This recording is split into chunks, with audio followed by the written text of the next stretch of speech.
Hey, Steve Zonard here with Treviso Realty. Just had a few closings this morning, so we basically headed home to work from home. And this is actually the first time I'm working out of the Amenity Center here in Verdana Village. This is just my current area and views. So this is the first time we've done this since we moved in. This is actually quite exciting. I think this should be a ritual maybe every Friday to actually work out of this beautiful area, because obviously Wi-Fi is very strong, so we can do our business.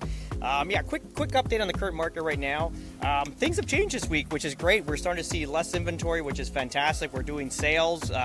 Buyers are still coming in, which is fantastic. We're starting to, again, buyers are very cautious. They don't want to spend, or they're looking for this best deal, but there is business going on, which is amazing. We did a few open houses on the weekend, one in Cape and then one in Estero. So Cape, we had about 2 to 3 people through, which is actually good for that community because it's not in a gated community. And then also we did the one in Verdana Village. We had 7-8 groups of buyers come through. Few interested parties. Clearly a lot of people getting some information, looking to make a move, like a lot of interest. It's just obviously we need more stability in the market, and then ultimately we're going to see a big influx of buying. Good thing is that we're starting to see the 10-year yield dipping into the 4s, which is great. That means it's going to be a direct correlation to interest rates in a little while now, which would be good if we can get these rates down to more affordable rates. We can do more business. Clearly, even for foreign nationals that want to buy investment properties, it'll be a lot easier for them to turn money passively with the properties that we currently have on the market. So current inventory right now, $25,799. This is actually really good. Again, just remember, we're not counting let's say manufactured homes, because we don't really do that business.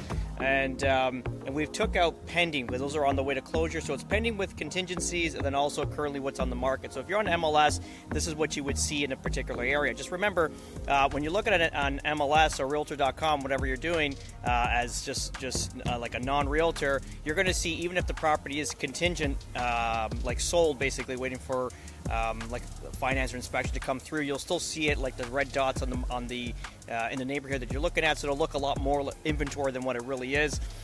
So again, going back to inventory, 25,799 units, which is great. This would dip below the 26,000 mark, and 741 sales. So we had over 100 sales per day in the last 7 days, which is fantastic. Shed that off into Estero. Estero, we're at 958 units, so we've dipped well under 1,000 compared to like last week, and we had 34 sales, and we're starting to see this all over. I want to show you just a little graph what I'm looking at. Like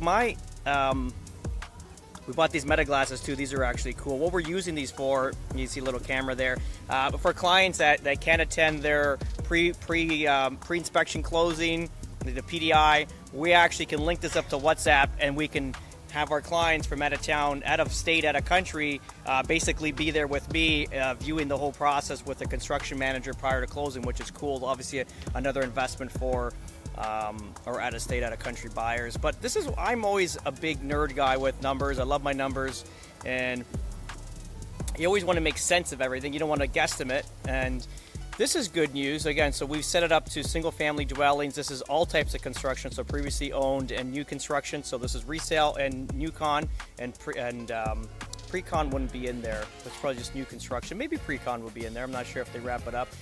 So this is single family dwellings, which is majority of our business. We do some condos, but not as much as, say, single family townhouses, let's just say that. Months of supply, very big thing. This is how I look at markets to kind of invest in.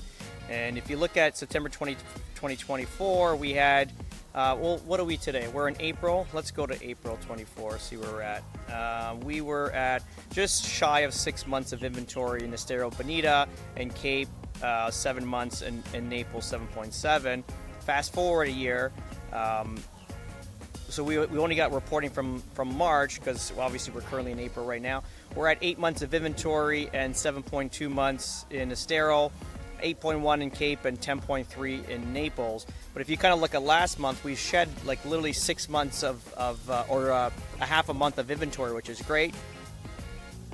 And what we did too is we did a 10-year overview of the Southwest Florida market. So for 2014 to 2024, kind of look how that market flowed prior to COVID. And I did a video on this. Just remember, COVID is literally taking steroids. Some guys just at the gym jacked, and then he just falls apart like a few months later or a couple years later when the drugs affect his body. And that's similar to what COVID. It was obviously high migration into the state, not only in Florida, just all around the world. If you even were watching, like the UK market was the same thing into Europe.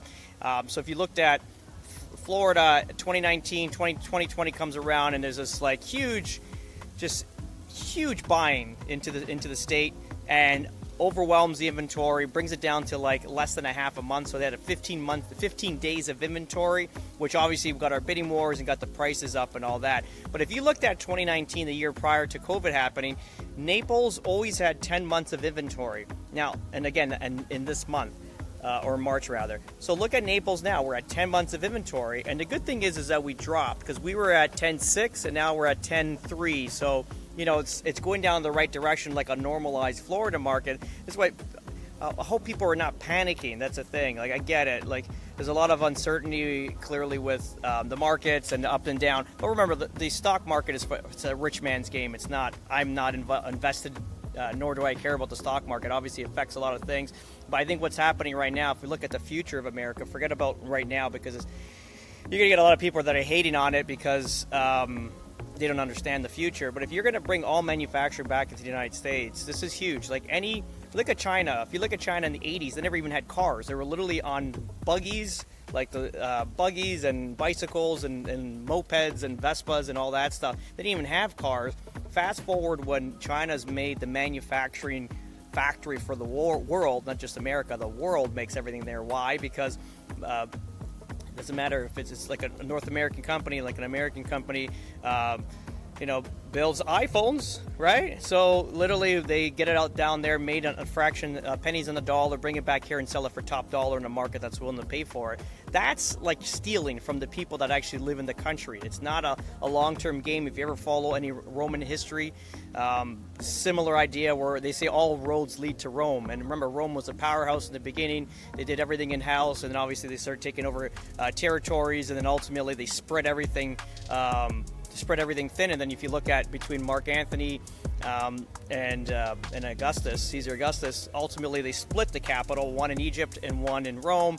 And this is where Egypt started to have more influence on the Roman capital because of the wealth, and that's why Augustus Caesar went and attacked it and kind of straightened that up before Rome lost all its wealth. But then fast forward, the capital of Rome gets moved to Turkey at some point. Why? Because that's the new capital of industry and commerce. So similar idea now, but if you can bring all the manufacturing back, that's a small history lesson, folks. But if you bring all the manufacturing back in town, you're getting more money in people's pocket. Like, not everybody wants to be entrepreneurial and own businesses and be like the risks that we do. Like, I haven't taken a paycheck in 3 years. We've been invested, 7 figures plus into the U.S. and obviously for our future and on our businesses.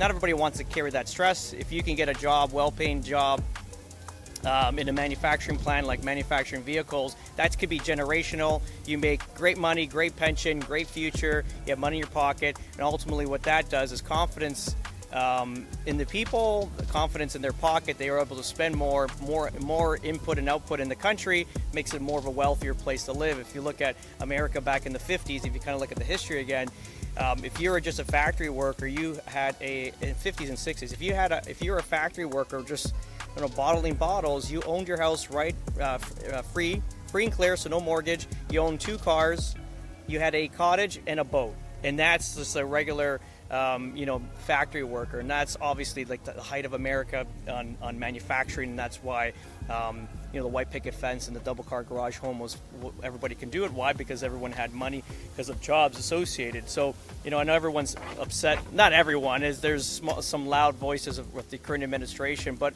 for the little guys like us, I was a construction worker. My family was in construction when they moved to Canada, and then prior to that in Italy, we're 3 generational farmers. So I don't associate too much with a white collar elitist. Let's just say that we're more on the ground, and a lot of us are, and a lot of people think they're on the other side. They're you don't make that category. So ultimately, what's currently happening now in the administration is the future for our kids and generations. So future's bright, and this is why we're obviously still investing. We have potentially an offer in on Cape, which is good. We're going to review some.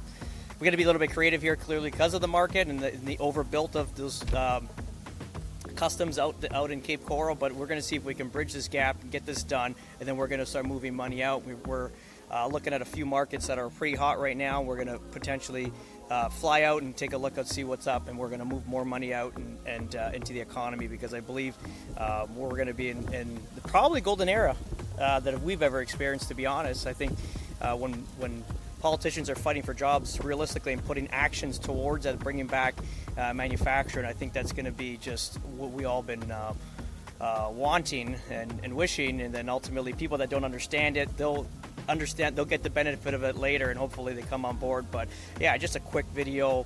Well, it's not quick, it's 10 minutes, but all good, guys. If you have any questions about real estate, even investing here in Southwest Florida, we got some good little pockets where we're cash positive. We can get you into some great investments, and that's pretty much it. Have a great day. Bye-bye.